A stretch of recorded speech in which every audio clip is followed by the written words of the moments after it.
My name is Erica and happy Sunday.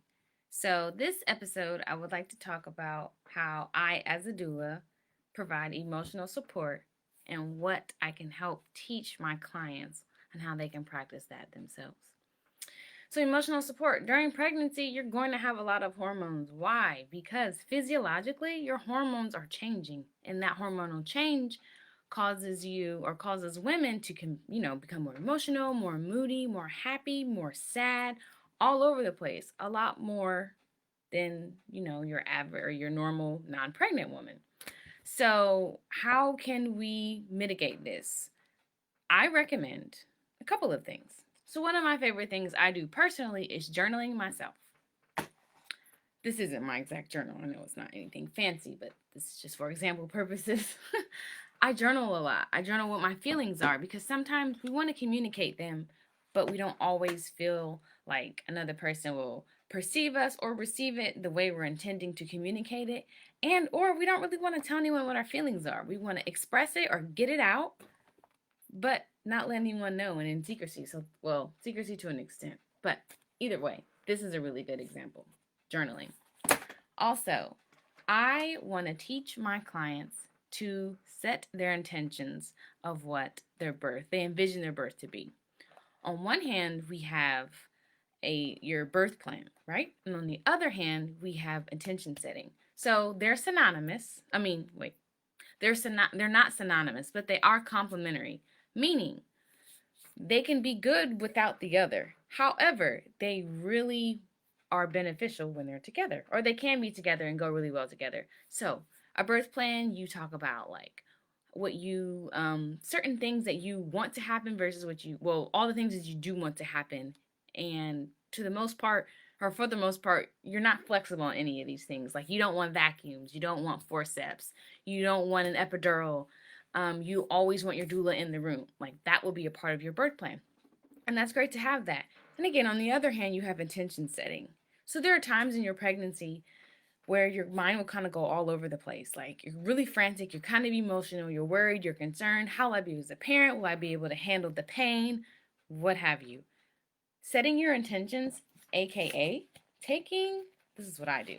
I take construction paper, all different colors, Sharpies, and I write things down, meaning my body is completely able and capable to give birth. I am prepared. I am safe. I am enough in this moment. Because again, sometimes we second guess ourselves. We let what other people say to us, we ingest that too quickly, and then it really affects how we perceive ourselves and it causes us to second guess ourselves. But no, our bodies were made to do this. Whether you choose the natural route or no medicine route, or you choose the epidural route, either or, don't freak out. Empower yourself and know that you are able to do this. Again, I call it, I don't know if I mentioned this before in any of my other videos, I call the roller coaster effect.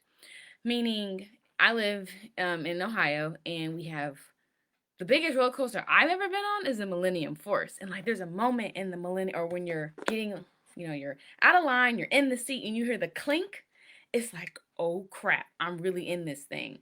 And then, you have all these emotions going up the hill. Yes, I'm ready. Oh my gosh, I'm nervous. Yes, I'm ready. You're going up, you're going up, you're going up. And then at one point, you're calm. And then you just go through it. And then again, there's a beginning and an end.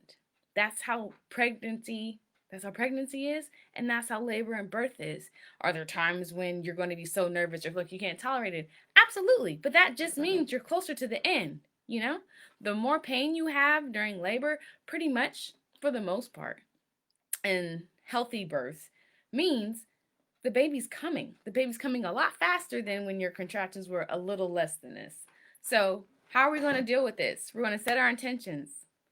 Talk about it with your partners. Make sure y'all are on the same page. Your birthing partner, or your regular partner, doula, whoever.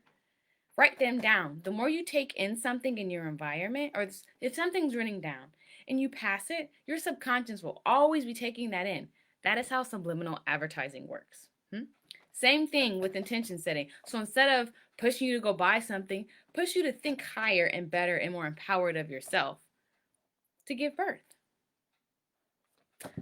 So that's my little rant for today. I hope everyone is having a phenomenal Sunday and go enjoy the weather. It feels good outside. Lastly, once again, Speaking in tongues, my friend Ronald makes these shirts. I'll show the back of this one. Ooh, I think that's it. Pretty cool, huh? I'll tag him later on, so if anyone's interested, you can go look at his stuff. But that is all. Have a good day. Bye-bye.